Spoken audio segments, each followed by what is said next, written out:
going on, guys? This is Maverick the Enigma, and this is an important video. Well, not very important. I just wanted to.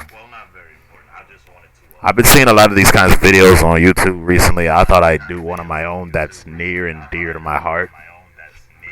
As you guys know, I love fighting games. Absolutely love fighting games. You know, they're like my favorite genre in video games in the world. And I thought I would give you guys, something that these tier lists makers don't even do using tier maker. So I figured I'd start, doing these kinds of videos a bit more, since that's what these guys like to look at. You know what I mean? Call it following a trend, call it following a bandwagon. I saw the idea, I thought it was cool, and I wanted to do it. And I thought it would be interesting for you guys because you've never seen stuff like this for video games. Often people use this for sports.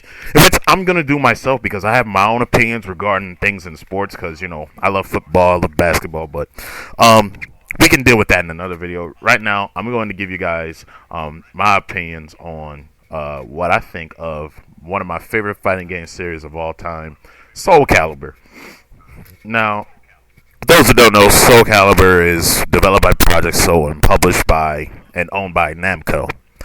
It's a weapon-based 3D fighting game. Think of it as Tekken, but with weapons and a block button. You know what I mean? And this is also kind of a preview of what I want to do for this channel going forward, because I do have not every single entry here. Like, I own Soul Edge, which is called Soul Blade here in America. I have SoulCalibur 1 on an emulator, but I need a better laptop in order to play it. I have SoulCalibur 2, I have SoulCalibur 3, 4, and 6. All the spin-off games in 5 I do not own, but I can get into that. Currently, this isn't my tier list. This is the tier list according to what the reviewers think of these games. This is according to popular opinion, okay? Obviously, SoulCalibur 2 is seen as the best. Behind is SoulCalibur 1.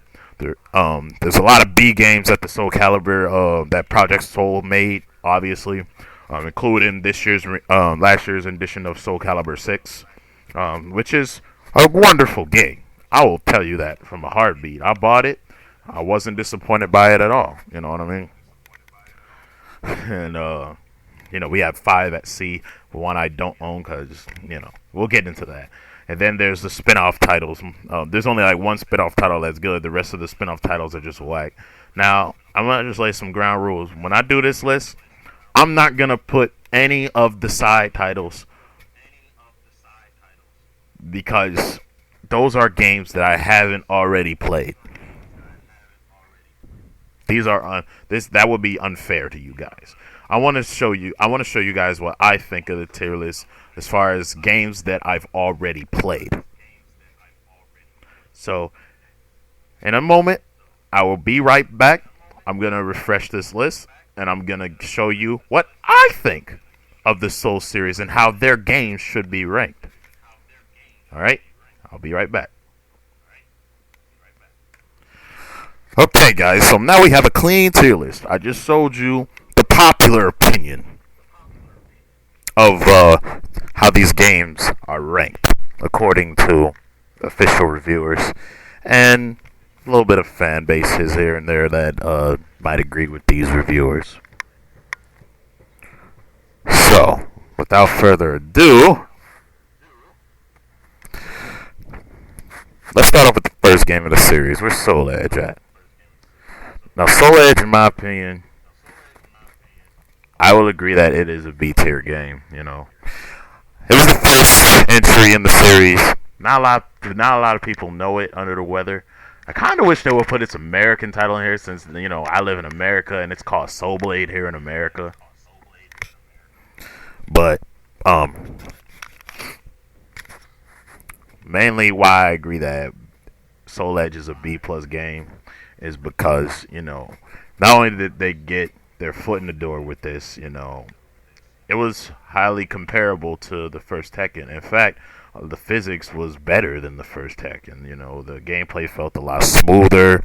Um, you could collect weapons in this game, despite how hard the missions were in order to get the weapons. And there was a secret eighth weapon you could get. And the final bosses were challenging. You know what I mean? Difficulty was all that, man. Gotta love the first entry in the series, man. Now, time for the second entry in the series, which is SoulCalibur. Now, SoulCalibur 1, I'm going to be honest with you. I will agree that it is an A tier game. Like, this is a grade above what was Soul Edge. Like, Soul Edge barely even gave you, you know, information about the characters. Like, you had to go into, like, one certain mode. You know what I mean? Like, you had to go to Weapon Master to learn their stories. And, you know, even when they got introduced during the whole, you know, the times where you weren't pressing or playing the game, you know, all they gave you was the nationality and the age. You know, Soul Calibur 1 gives you a whole lot more than that. Then it gives you museum mode, not Weapon Master, I'm sorry, not Weapon Master. It gives you mission mode. This also introduced, like, in Soul Edge, there was a third costume for every character. In this game, there wasn't a third costume for every single character. There were only like a handful of characters, but you could like unlock the costumes. Like you didn't have them from the start. You know what I'm saying? That it made you work for it. It made you have that sense of replayability. You know what I mean? Not to mention, that's the game that introduced. Technically, Soul Edge is the game that introduced Inferno, but he was just called by, you know, Soul Edge, which is he's the embodiment of Soul Edge. So, like, this is the game where he was first called Inferno. And this game gave you Kilik, Maxi, and Sangwa, who have been the main three heroes of this series, aside from Siegfried. Now, this is going to be a little controversial. Excuse me, my mic went out for a second.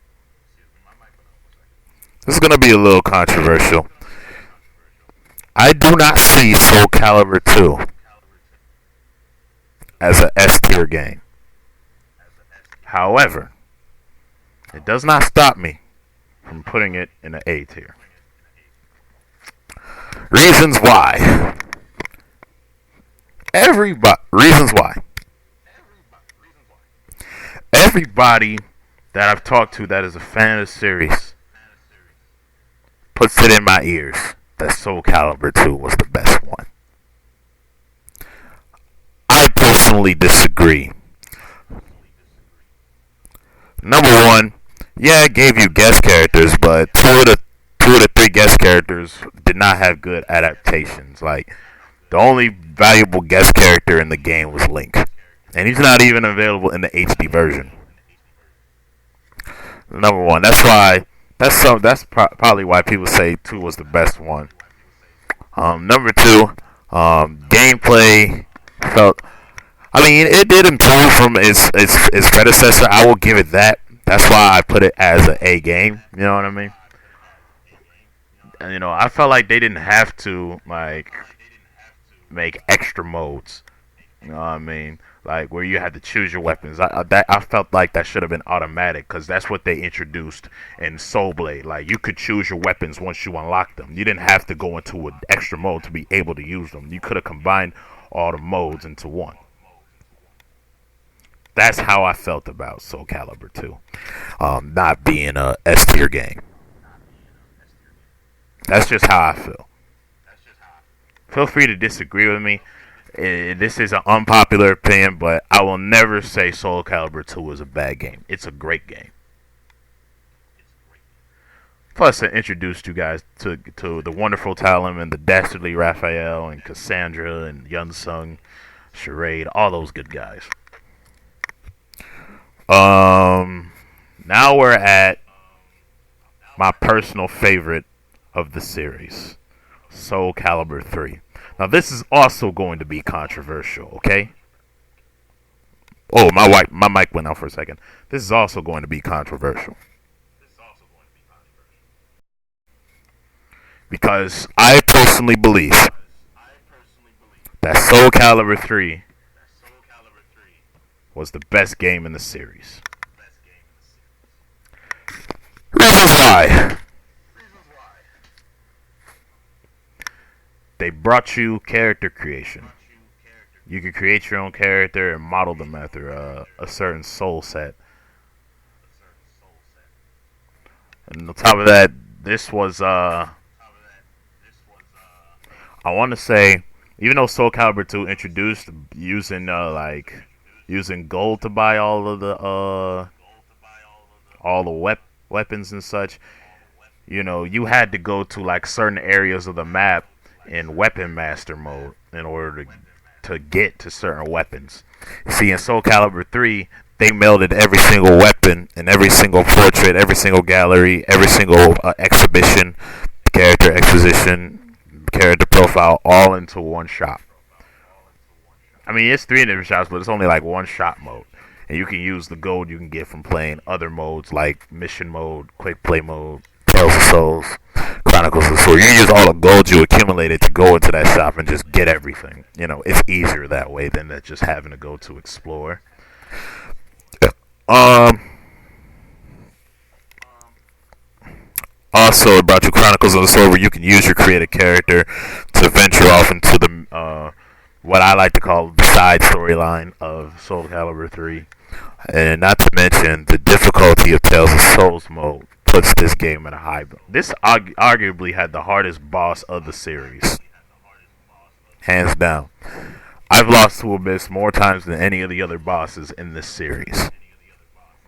Plus, it introduced the black guy, Zoslamel. And this was also the second time in the series where Nightmare and Siegfried held 2 different character slots, but the first time where they weren't the same person. Nightmare existed without a host. Also, this also introduced to you versus competition / tournament mode. Did I touch on everything else? Oh yeah, the reason why I put this as a grade of SoulCalibur because of how simple it is, and people nowadays they don't like simple. Me, I like simple with a hint of challenge. That's why I like Tales of Souls mode above like any arcade mode of this series. That's why I put SoulCalibur 3 as the best one of the series. Now coming next, SoulCalibur 4. I have mixed feelings about this game. Like, the gameplay didn't feel as smooth, or it hardly had any replayability. I felt like they nerfed some of my favorite characters in this game. A plus side is that they include proper guest characters like Darth Vader, Yoda, The Apprentice, Star Killer. You know what I mean? And they also made a lot of like clone characters in this game too, and I'm not a fan of clone characters. But it did introduce you Critical Finish, but it doesn't have that much replay value, so I had to keep SoulCalibur 4 just in the middle. Now we get to... Good God. Sorry if I'm taking too long to explain, but man, I hate this game so much. 5 is E tier. Hardly any replay value. The only good part about this game is the only good part about this game is the damn is the character creation. They really stepped up the character creation. They really leveled that up. They edited out so many of the good characters. So many good characters. So many good characters, man. Just to replace them with blander ones. Like, who else thought the new generation was bland? Especially Patroclus. Like, I hated Patroclus. The story mode was whack. I hated it. I hated the story mode so much that I couldn't even complete it. I hated the story mode with a passion.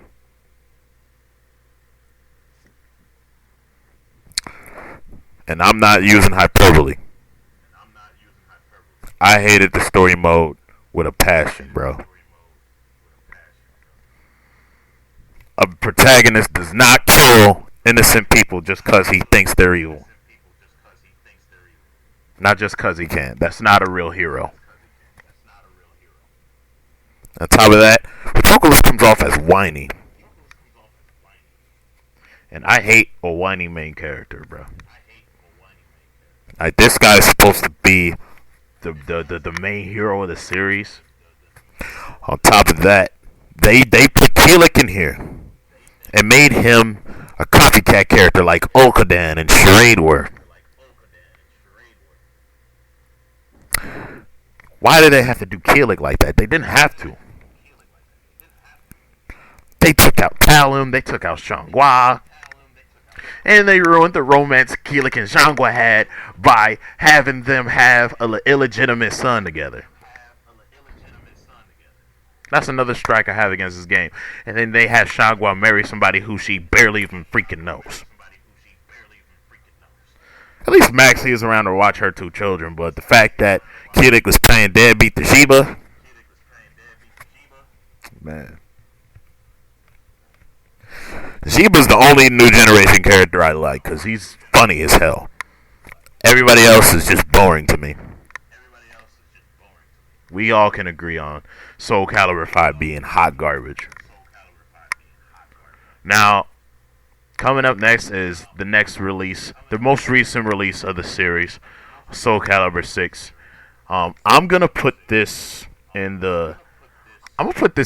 a B tier game. It's a grade above what we got from the last two main series.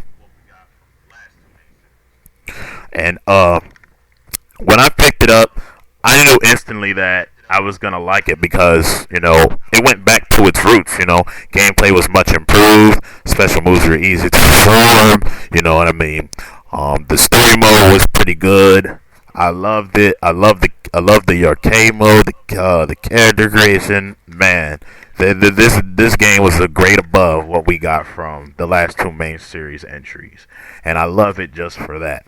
This is just my tier list. If you have your own thoughts and opinions about, the SoulCalibur series, feel free to talk about it in the comments below. Thank you all for watching. This has been Maverick the Enigma, signing off.